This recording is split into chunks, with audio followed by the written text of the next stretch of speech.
Eu vejo aquelas criancinhas aqui na frente, e nós estamos orando a Deus delas, para que elas tenham uma boa aula, e foi isso que o Wildo orou, e eu acrescentei: Senhor, dá a elas o coração, porque não adianta conhecimento se não houver o milagre de Deus. Não é educação religiosa, queridos, não é educação. Até dentro da nossa casa, nós somos instrumentos, isso é importante, mas o mais importante é o milagre de Deus na vida de uma pessoa. Esse milagre não acontece nem por força, nem por violência, mas pelo poder do Espírito Santo. O nascimento da carne é aqui de baixo, é um milagre, né? O nascimento da carne é um milagre físico que nós já nos acostumamos com ele. Todos nós achamos que isso é algo normal. Na verdade, é um fato bem natural. Contudo, continua sendo um grande mistério da vida quando se percebe um óvulo que foi fecundado por um espermatozoide se tornando num feto que cresce, nasce e aparece como uma pessoa ou uma alma vivente em desenvolvimento. Eu acho uma coisa linda quando eu vejo uma mulher embaraçada, para usar a expressão espanhola, prenha, grávida, pregnante, a mulher cheia. Eu acho aquilo ali uma das coisas mais sagradas das coisas que acontecem no secular deste mundo. Ela contém o mistério da vida do seu mundo. É uma coisa fantástica. É que a gente se acostuma com isso e acha que isso é muito natural. Não se pensa que é a vida, o mistério da vida. Até hoje, o homem tem desenvolvido, ele está buscando dar vida ao inerte, mas a vida é mistério, é milagre. Por mais natural que seja a geração de um ser humano, vejo sempre algo sobrenatural na vida, na organização biológica, na emocionalidade, na inteligência desse sujeito. Para mim, a geração de um bebê, ainda que seja alguma coisa comum, na verdade, é uma realidade descomunal. É misteriosa, é miraculosa. Eu faço aqui uma parte para dizer como é dolorido você tocar erradamente numa criança. Tocar com maldade, com malícia, com sentimentos enraivecidos. Nós estamos preocupados com a nova lei aí, que diz que você não pode corrigir a criança com a vara, porque isso aí é uma draconionice, uma dureza, coisa de dragão. Mas a Bíblia velha continua dizendo: vara é princípio de autoridade, juiz da quarta vara criminal. Vara significa autoridade, não poder despótico. A correção deve ser feita da maneira correta. A gente leva a criança no quarto, a gente chega no quarto, fecha a porta.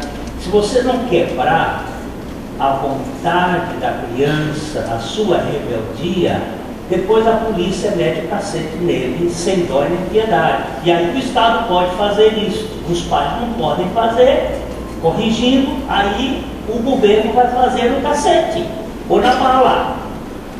Agora, saber frustrar O meu velho professor de psicologia no Rio de Janeiro, o professor Hans Lippmann, ele dizia: educar é saber frustrar. Quanto mais bem educada é uma pessoa, mais bem frustrada ela é. Frustrar, você vai ter que frustrar. Agora, saber como frustrar é a questão.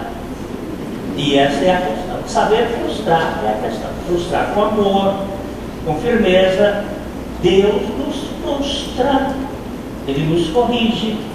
Agora, tocar na criança é preciso saber tocar. E pai é pai, não é um déspota, mas ele precisa. Eu estou fazendo esse parêntese aqui, porque há o medo do poder público. Nós não temos que ter medo com a Bíblia na mão. E se tivermos que perder a cabeça, quer que seja que perca.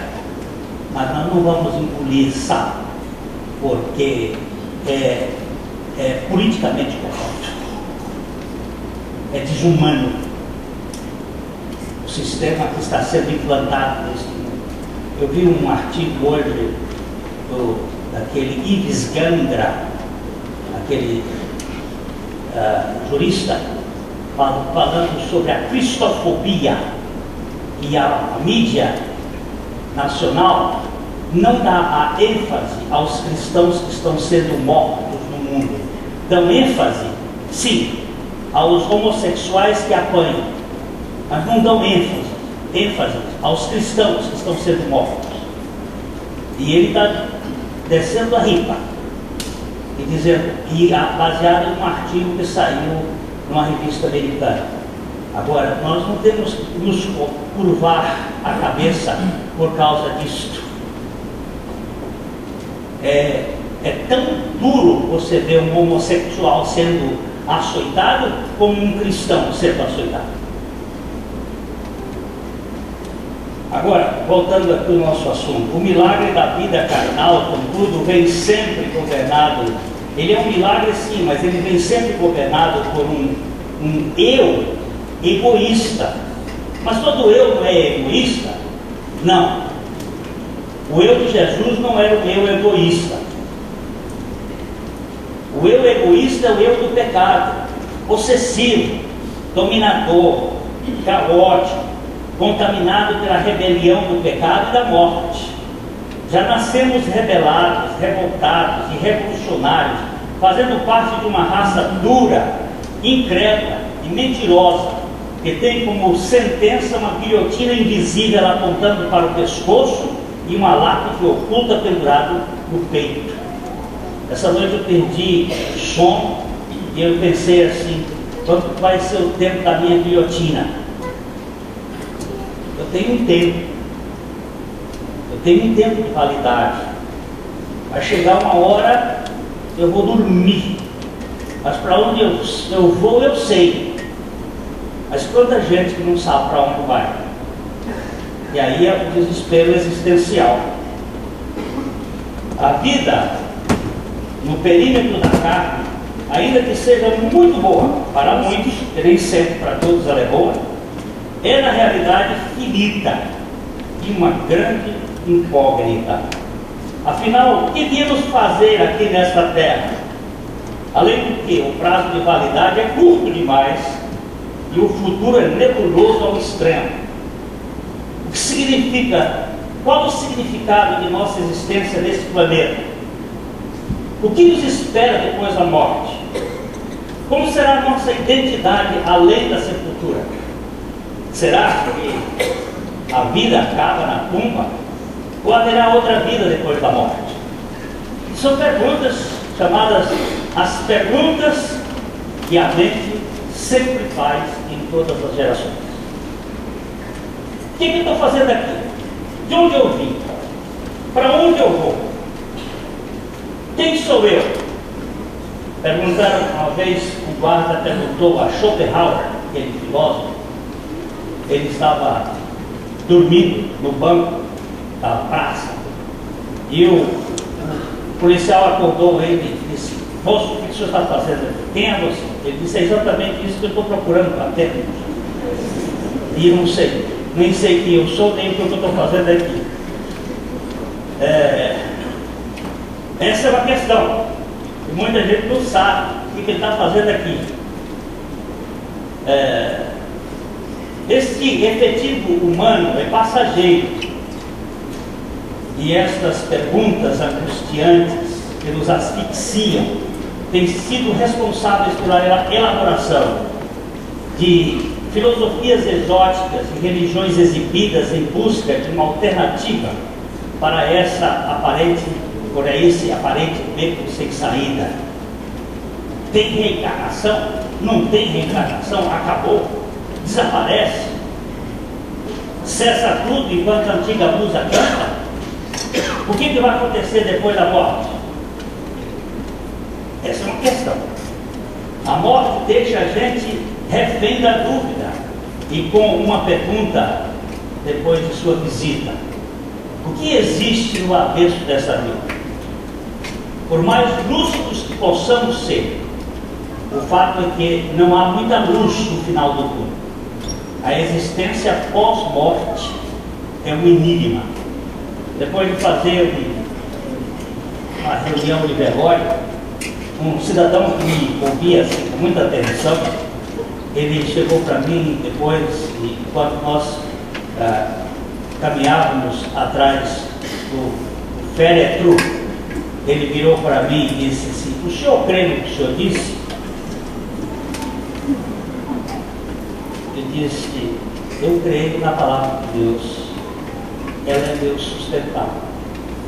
Eu não sei nadar, eu estou dentro de um barco, então eu estou seguro naquele barco. Se eu cair na água, eu vou morrer afogado.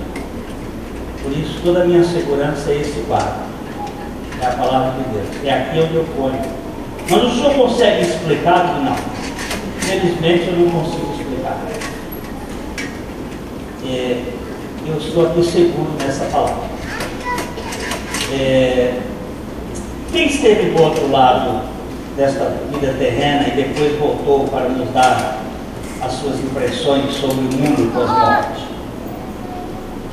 Há muitas especulações desse terreno, mas tudo indica que só Jesus Cristo pode garantir algo significativo para aquietar a nossa alma inquiridora, pois apenas Ele saiu deste poço com um corpo físico e uma vida diferente daquela que Ele perdeu.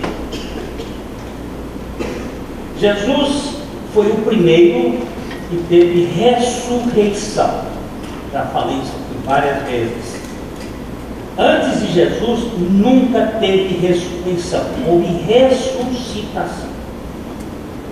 E há uma consideração a se fazer que a partir da ressurreição de Jesus, alguns mortos do Velho Testamento que estavam em Jerusalém na época da sua ressurreição também ressuscitaram, apareceram na cidade e escafederam-se.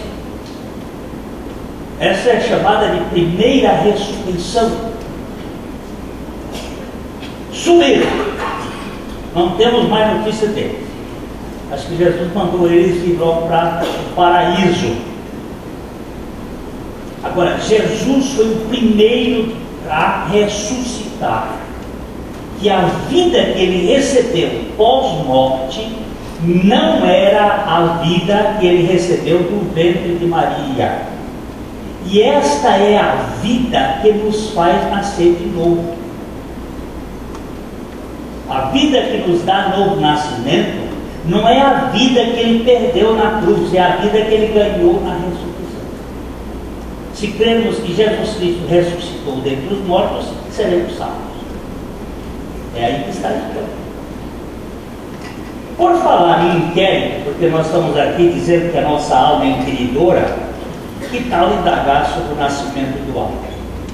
O que de fato quer dizer novo nascimento? E por que Jesus insistiu com um religioso VIP que ele precisava nascer do alto? Este é um assunto que tem alguma importância para nós aqui agora. VIP é uma expressão inglesa, very important people.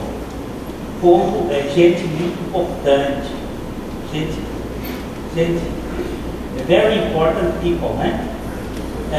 Gente muito importante, gente que tem lá seu pedigree, tem lá sua capacidade, gente que era um religioso da alta escala, era um fariseu, membro do Sinédrio. E Jesus diz para ele assim, ó, se alguém não, se alguém não, inclui todos.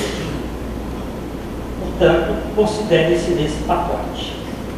Nascer do alto, você não vai entrar no reino de Deus. Você pode entrar na igreja, você pode entrar num clube, você pode entrar num sistema qualquer religioso, mas na igreja você não vai, no reino de Deus você não vai entrar. Não confunda, meu irmão, ser batizado nas águas e ser batizado na morte em Cristo, são duas coisas diferentes. Parece que a insistência de Jesus sobre o tema é essencial para a vida com significado aqui e agora, bem como inevitável para o porvir. Ele nos assegura que há dois nascimentos e que precisamos de ambos. Jesus foi categórico, vamos dizer de novo, o que é nascido da carne é carne, o que é nascido do Espírito é Espírito, João 3,6. E acrescentou que é imperioso nascer de novo ou nascer do alto. Necessário vos é nascer de novo. Essa imperiosidade significa que sem a qual ninguém poderá entrar no reino de Deus. Esse texto foi que pegou minha mãe, que era uma senhora piedosa, religiosamente falando, aos 65 anos de idade, professora de clássico, escola dominical por muitos anos. Mas no dia em que o pastor Abuchaim chegou lá em Corrente, na nossa cidade, e foi pregar, a grande parte da minha família saiu, foi embora, porque não queria ouvir, porque nós não gostamos dessa mensagem, porque essa mensagem atinge o mérito, atinge nossos bons antecedentes, ela vai nos nivelar por baixo. Os meus irmãos foram embora e minha mãe ficou com meu pai, e dois mais, e o resto todo escafedeu. E ele pregando, tocou nesse assunto. Se alguém não nascer dele, não pode ver. E ficou nesse não pode, pegou minha mãe pelo pescoço, até que na madrugada de um daqueles dias ela foi para o seu canto de oração, porque ela tinha um lugar de oração na fazenda, que era construído de pedras, onde ela se ajoelhava, e naquele lugar ela se rendeu, e ela voltou de lá, dizendo, morri, Cristo é minha vida. Uma coisa é aqui, outra coisa eu não sei o que é, se é aqui ou é aqui, se é nas amígdalas cerebrais ou no coração, porque agora já estou meio confuso com o que estão dizendo aqui no coração. Todos nós nascemos neste mundo pertencentes à raça de Adão, e por isso mesmo membros de uma espécie caiada e caída. Somos réis pecadores e indignos do reino de Deus, mas fingimos ser fidalgos. Investimos muito na aparência, porém quem vê cara não vê coração. Precisamos de um diagnóstico preciso. Já que eu falei do meu pai, da minha mãe, eu vou falar do meu pai, que foi na casa do irmão Batista aqui da Cidinha. O pastor Abuchaim estava dando um estudo e nós fomos tomar um café da manhã lá. Eles estavam hospedados na casa do Joaquim e da Cidinha. E meu pai era um lorde, um homem de uma formação, um homem justo, justão. E pela primeira vez na minha vida, eu vi aquele homem chorar e fazer uma oração: ó Deus, livra-me da minha justiça. E eu tive a oportunidade de falar do dia do enterro dele, com a Bíblia dele na mão, onde estava escrito em Romanos 6,6, sabendo isto, que o nosso homem velho está crucificado, com a data daquele ano, quando ele teve a revelação. Uma coisa, gente, é saber, outra coisa é crer e outra coisa é entender. Primeiro se sabe, depois se crê, depois se entende, vem a revelação. E o descanso daquele homem foi diferente. Eu nunca tinha recebido um beijo do meu pai, a não ser quando criancinha, mas como adulto não, porque macho não beija macho. Tem que ser aquela coisa. Naquele dia meu pai me abraçou e me deu um abraço gostoso, um beijo que não esqueço nunca. Quando a gente é trocado, a gente é trocado. Não é mais aquele durão, agora vem morar na gente alguém. Não é perfeição que estou falando, viu, gente? Não é perfeição. É simplesmente o perfeito que vem começar uma obra em nós, mudando tudo. A raça de Adão é tupetuda por natureza. Há uma crista de arrogância, até mesmo nos atos de humildade. A aparência é tudo na passarela. Por mais despojado que seja o sujeito da ação, ele sempre quer uma coroa de visibilidade pública. Ninguém gosta de viver à sombra do ostracismo. O brilho nos ofusca mesmo nos dias nublados e sob torrenciais tempestades. Somos viciados em notoriedade. Você não me viu, você não me enxergou? Enxerguei, sim, vi você. O que você está querendo? O que nós estamos querendo? Nós queremos ser libertos ou queremos ser escravos dos nossos sentimentos de carência? Meu Deus, me livra de mim. Essa noite mesmo, nessa momento acordado, eu estava olhando, porque Deus permite que a gente acorde para conversar com Ele. Naquele momento eu estava vendo tanta coisa, opa, estou lá, faz parte da minha história, precisa ser jogada no lixo. Não tem sentido. Você é amado, você é aceito por Deus. A estirpe de Adão é gulosa por elogios e vive em busca de aplausos, afagos e um bom reconhecimento. Mas é aqui que mora um grande problema. Quando essa turma é elogiada, e aqui eu me incluo, ela fica envaidecida e se acha tal. Todavia, se não percebe a luz dos holofotes na testa, a coisa enfurece, tornando-se deprimida com a síndrome de coitadinha. Não há nada mais bizarro do que o descontentamento adâmico nas entrelinhas. Adão sempre se torna irritante no pódio e fica irritado no porão. Quando ele está no pódio, ele fica snob que só ele. Quando ele está no porão, ele fica deprimido, com aquela carinha de coitado. Aí você percebe que é Adão que está escondido. Em quê? Na justiça própria.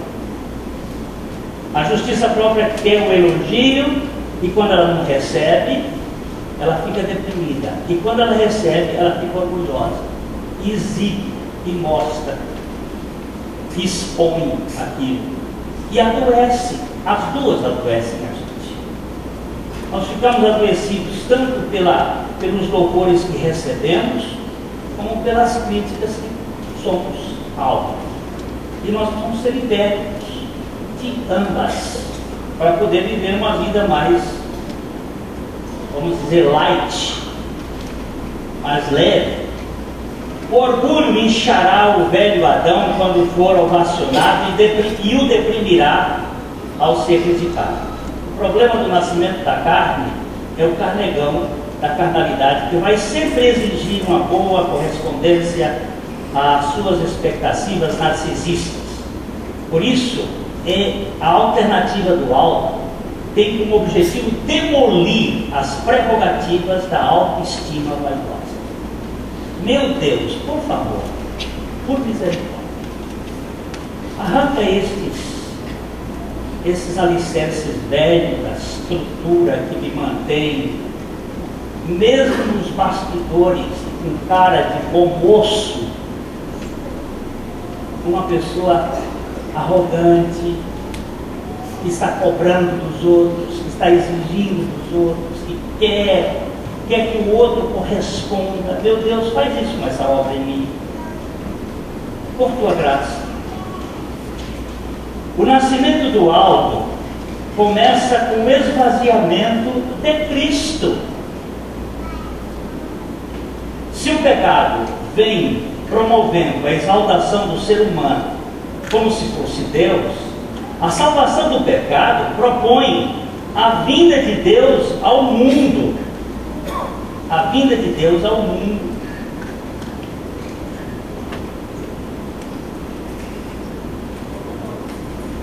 Estou perdido aqui, mas eu acho. Como homem, um Deus absoluto e infinito, contido numa criatura totalmente presa ao pó da terra, é, no mínimo, um absurdo. Um Deus contido num corpinho humano, num modelinho. Imagina. É um negócio estranho. Deus aqui na terra, comendo com os apóstolos, com as mulheres de vida fácil, quase viver a vida dela. Aí você vai ver se é fácil. Mas ele comeu com elas, com as prostitutas, tomou vinho com eles. Você diz isso como? Por que você está dizendo isso? Porque a Bíblia diz que ele foi chamado de comilão e beberrão.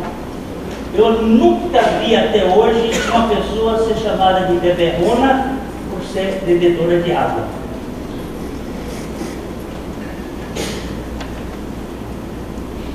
Embriaguez não, é outra coisa. Não, uma das coisas da vida cristã é não ter lei, mas ter a vida de Cristo como o parâmetro que vai conduzir a conduta da pessoa.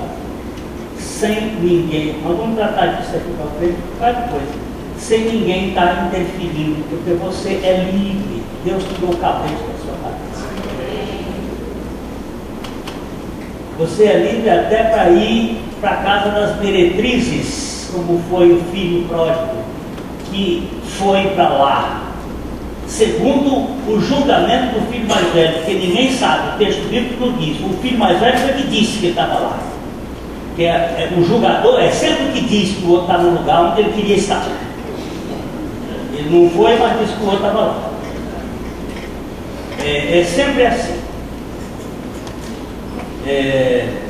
Mas na encarnação, se isso aqui é um absurdo, o Deus encarnado, a encarnação do Verbo não é o fim da picada. O Criador na pele da criatura, usando fraldas, com certeza é uma loucura colossal para a nossa mente finita. Porém, um Deus crucificado é uma total insanidade. O livro está aí, do Multmann, o Deus crucificado, que é uma coisa difícil de ler, porque Multmann ele é complexo, ele tem um pensamento denso, difícil. Mas quando ele trata da crucificação de Cristo, um Deus que morre, e aquela morte não foi aquela brincadeirinha lá do sertão de Pernambuco, na sexta-feira da Paixão, aquela da semana onde aquilo é feito um teatro, ali ele não estava brincando, porque o Deus que desceu à terra, ele podia se perder, porque se ele não pudesse se perder, ele não estaria fazendo uma obra redentora significativa, ele estava brincando de teatro com o Pai. É isso que o mundo não quer dizer. A morte de Jesus não foi brincadeira, foi coisa séria. Coisa séria de Deus. Coisa séria de Deus está envolvido o amor, porque Ele é amor.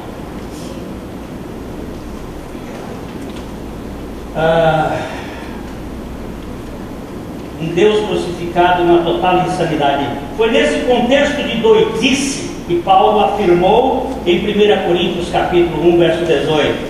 Certamente a palavra da cruz é loucura para os que se perdem, mas para nós que somos salvos é o poder de Deus. É uma coisa bizarra, é uma tolice você admitir que Deus morreu. Não tem sentido, mas é a única coisa que dá sentido à arrogância do homem. Aqui temos a loucura confrontada com o poder de Deus. De um lado, a cruz é santíssima na mente dos que querem entender a grandeza da graça, e do outro lado, ela vem revelar o poder do amor incondicional de Abba aos indignos pecadores. Loucura de um lado para aqueles snobs, mas poder de Deus para quem está no fundo do poço. Ele desceu, ele chegou até lá para buscar a mim e a você. E não tem outra alternativa. E não tem outra maneira de salvar. Não tem. Eu gosto de ler Brennan Manning e me alegro quando leio. Ele diz: se Deus ama, o que não possui ama. O que não ama, o que não é amado. Eu chego até a dizer, e até aquele que não quer ser amado. Ele não detecta o que é agradável, interessante e atraente e responde a isso em seu favor. Na verdade, ele não responde a nada. O Pai de Jesus é uma fonte, ele age, ele não reage. Ele inicia o amor. Ele é amor sem motivo. Logo, esse amor sem causa é a causa do nascimento do homem.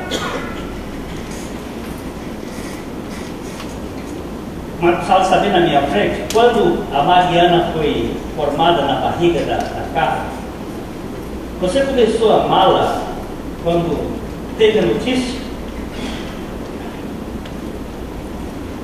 Você sabia quem era? Mas você já começou a ficar sentindo um cara de pai, né? E há um sentimento.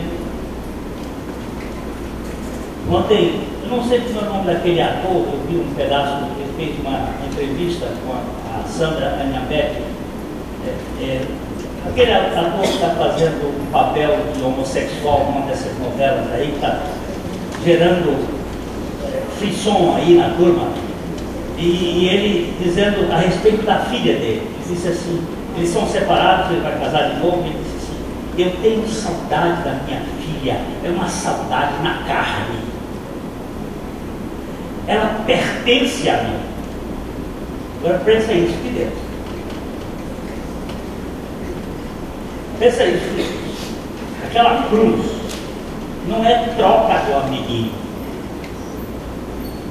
não é troca. Deus não está negociando com você. Você obedece que eu te salvo. Isso aí é coisa do outro, não de Deus. A cruz onde Cristo foi crucificada é a expressão máxima do amor furioso. É amor passional do Pai. Sim, ao nos atrair ao seu Filho amado, a fim de sermos incluídos no seu sacrifício e deste modo desconstruídos da arrogância, bem como do aparente amor bondoso que se expressa pela tirania da troca de favores. Eu estava falando com a minha esposa antes de vir para cá, eu estava falando para ela que esse é um assunto que está mordendo do meu coração. A diferença entre o amor incondicional e o amor bondoso abestador. Esse que a gente faz, pai faz com o filho e que é troca. Esse amor é estorgue e estraga os relacionamentos, porque ele tem uma relação ainda comprometida, mas o amor de Deus é um amor incondicional. Não tem pré-requisito. Ele o ama. Se você for bom, ele ama. Se você for mal, ele ama. O problema é que você não vai receber os benefícios por causa da sua arrogância. Só isso.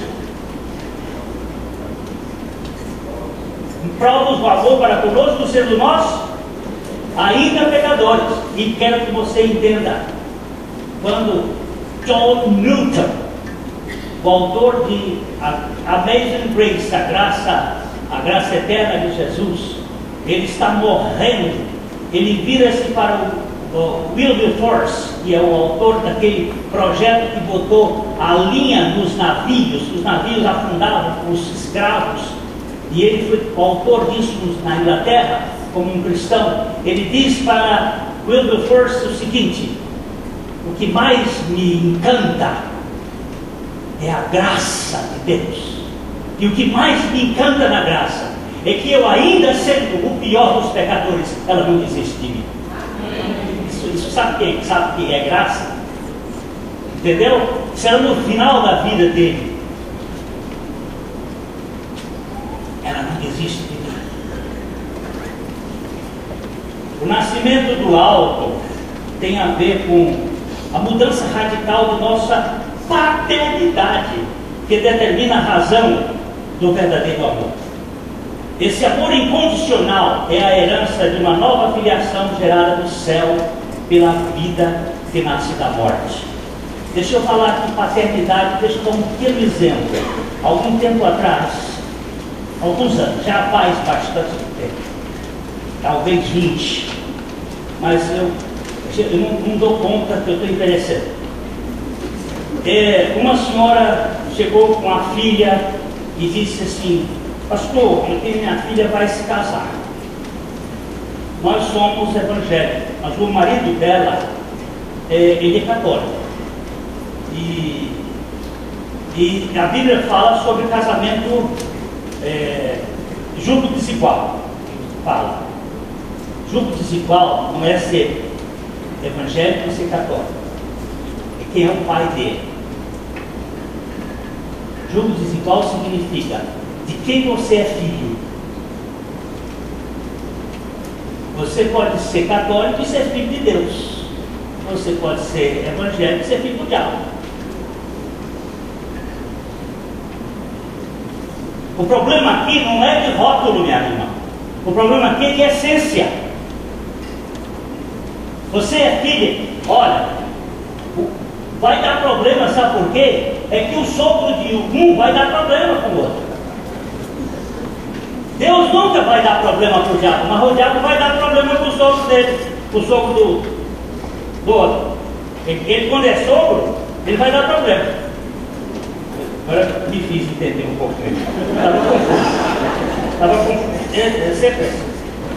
Olha, não confunda, meu irmãozinho, religião com vida de Cristo.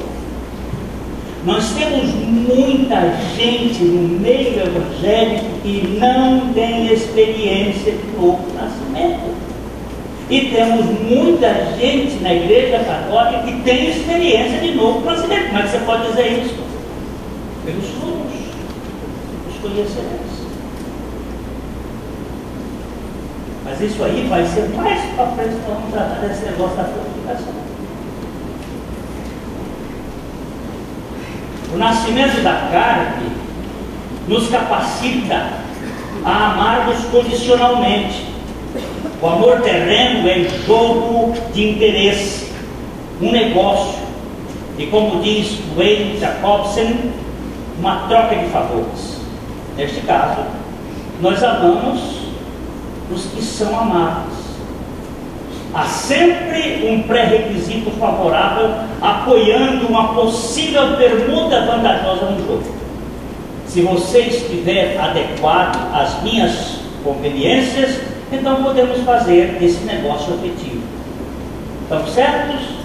Certos? Tá bom? Acordo? Então, vamos lá para cá. Você proporia ter Lúbio Soares como tesoureiro da sua empresa? Jesus botou Judas.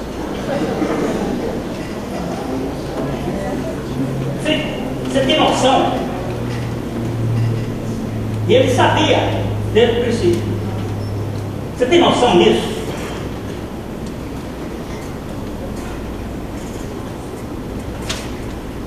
A gente não entende graça.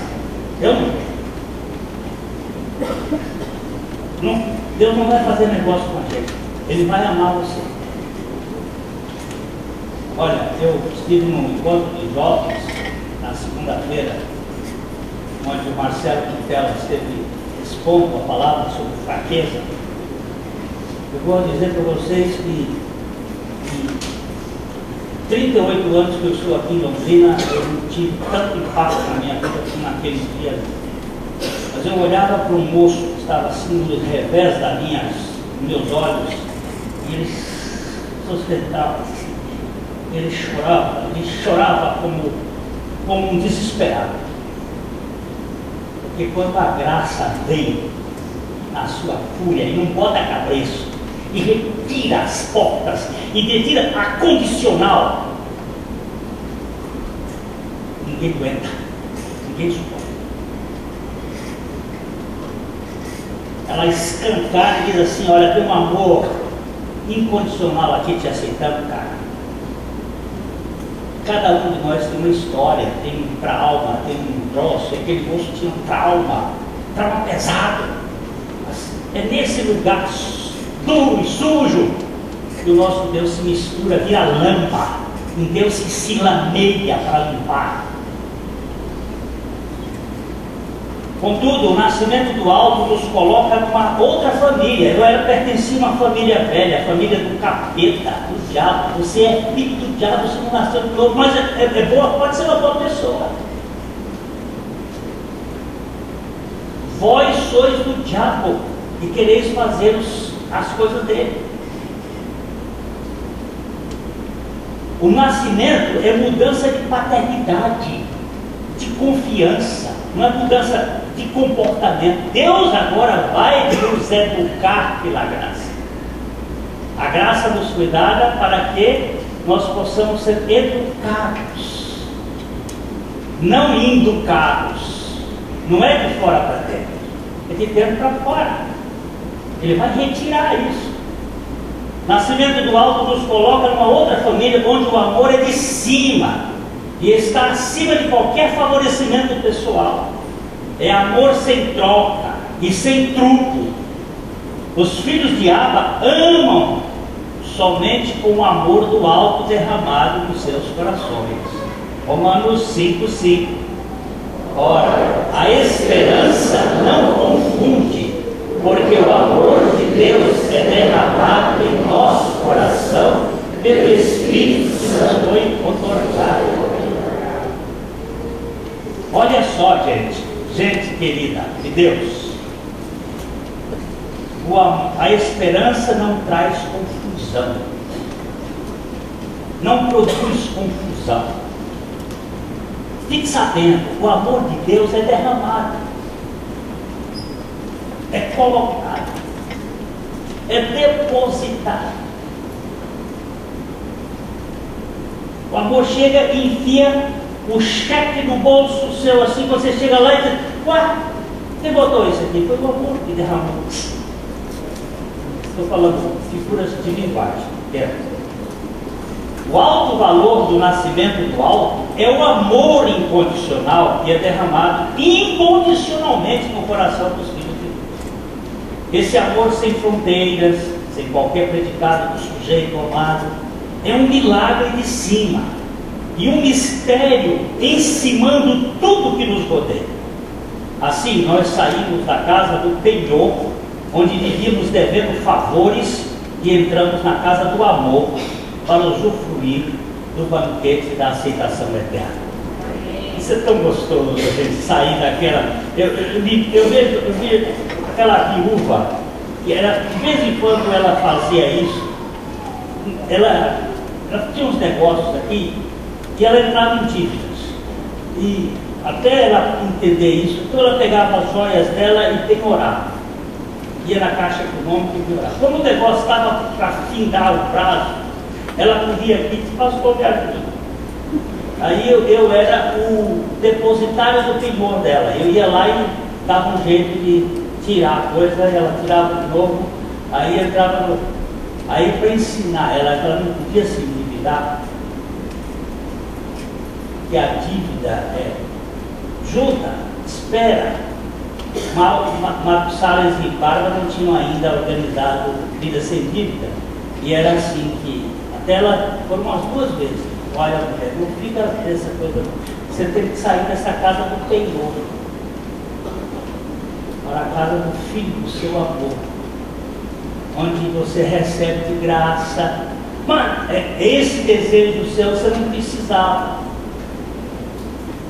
trocar uma geladeira que está funcionando por uma outra melhor, só por uma. Espera, dá para esperar. Não é assim que tem que fazer? É ou é?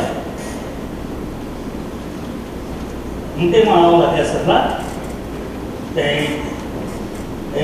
Mas a aflição da gente é muito grande. Essa saída do território do medo para vivermos a liberdade, na liberdade dos filhos de Abba não tem preço a pagar. O porteiro já liquidou essa fatura e nós fomos convidados a participar dessa festa de alforria como membros da família de cima. Deixa eu ver se ele está aqui, não está não.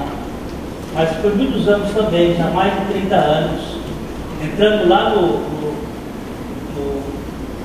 antigo, hoje Galpão Delório. Entrando para jantar, estava aquele grupo assim, uns 4 ou 5 da nossa igreja. E quando eles viram, estavam com uma garrafa de cerveja em cima da mesa, ele pôs a garrafa assim, e pôs a garrafa lá embaixo. Eu vi, aí cheguei lá, dei um abraço deles assim, aí apanhei a garrafa de cerveja, botei num copo e tomei um gole.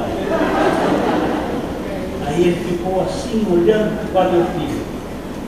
Saia de trás da moita. Saia de trás dos olhos humanos, viva diante do Senhor. Viva a liberdade do Filho de Deus. Todo problema aqui está na embriaguez. Isso aqui é hipocrisia. Sai desse negócio. Isso aqui mata a gente. Gente que vive doente. Eu me lembro quando nós chegamos aqui em Londrina, tinha um problema de... Era proibido ir ao cinema, não é isso? Vocês se lembram disso? Aqui alguém se lembra desse tempo? Vocês estão covardes de querer dizer, lembra ou não lembra? Joaquim já levantou a mão lá, olha lá, era proibido, olha lá. Era. Aí me deram uma incumbência. Ir lá para frente do Ouro Verde do Bigatá. Eu tive um papo plantar batata, mas ainda bem que o Ouro Verde pegou fogo agora. Foi melhor, mas espera aí, minha gente. Nós não somos fiscais. Deus nos quer livres. Todas as coisas me são lícitas, mas nem todas me convêm. Todas as coisas, mas eu não me deixarei de ser dominada por nenhuma delas. Por quê? Porque Cristo vive em mim e Ele vai me dar a domínio próprio. Quando eu ouvi num DVD um mascate da fé pondo preço no produto doado pela graça plena e cobrando a conta liquidada pela misericórdia divina, fiquei tão indignado que rebarbei do outro lado da tela. Isso é picaretagem da grossa. Por favor, não fiquem intimidados com esses cobradores legalistas e moralistas que invadem o campo da liberdade cristã, porque a nosso alvará de soltura não tem prazo de validade. Você foi livre, está alforriado. Você foi livre por Cristo. Viva a liberdade de Cristo. Paulo está perguntando, eu quero saber quem é essa turma que está botando cabeça em vocês para a liberdade, porque Cristo nos libertou. Permanecei, pois, na liberdade, não vos submetais de novo ao jugo de escravidão. Vocês não sabiam que diácono naquele tempo tinha uma função na igreja dos Gálatas? Que era olhar o pênis para ver se estava circuncidado ou não? Porque não podia entrar na reunião se não tivesse circuncidado? pastores? Cães! Ele disse: Timóteo, não se circuncide, entre lá, com prepúcio e tudo. Porque Cristo nos libertou dessa coisa. Função de diácono era levantar a roupa e ver se coisa mais esquisita. Estuda a história para ver a coisa como é que é. As mulheres tinham que usar véu, o homem levantar a saia.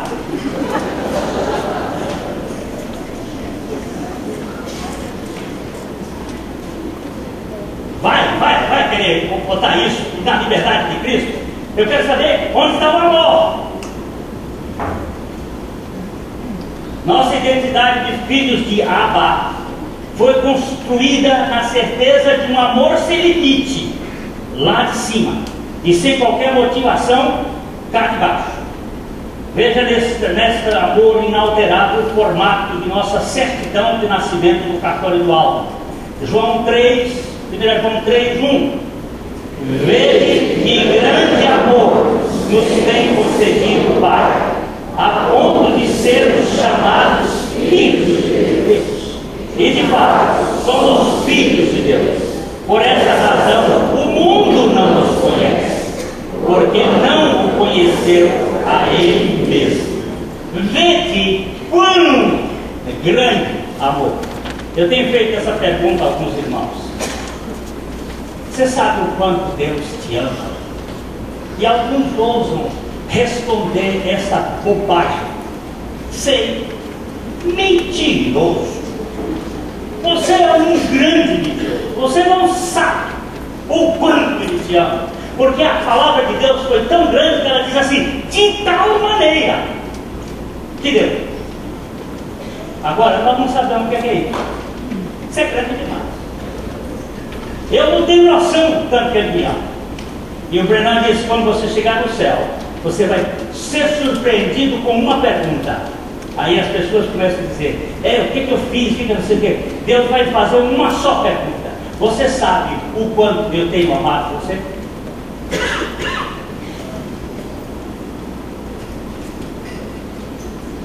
Creia, querido, que o Pai o ama ou a ama, e que o seu nome na casa do seu Pai é amado ou amada. Celebre sua identidade de cima com os companheiros de jornadas desse alto valor do seu nascimento do alto. Viva, amados de Abba! Viva! Viva! Viva! Viva! A mensagem que você acabou de assistir faz parte do Ministério de Comunicação Palavra da Cruz. Temos um grande acervo de estudos bíblicos em áudio e vídeo. Distribuímos também, gratuitamente, o jornal mensal Palavra da Cruz. Entre em contato conosco pelo fone fax 0 operadora 43 3322 3037 ou pelo e-mail com@palavradacruz.com.br. Visite-nos também pelo site www.palavradacruz.com.br. Graça e paz.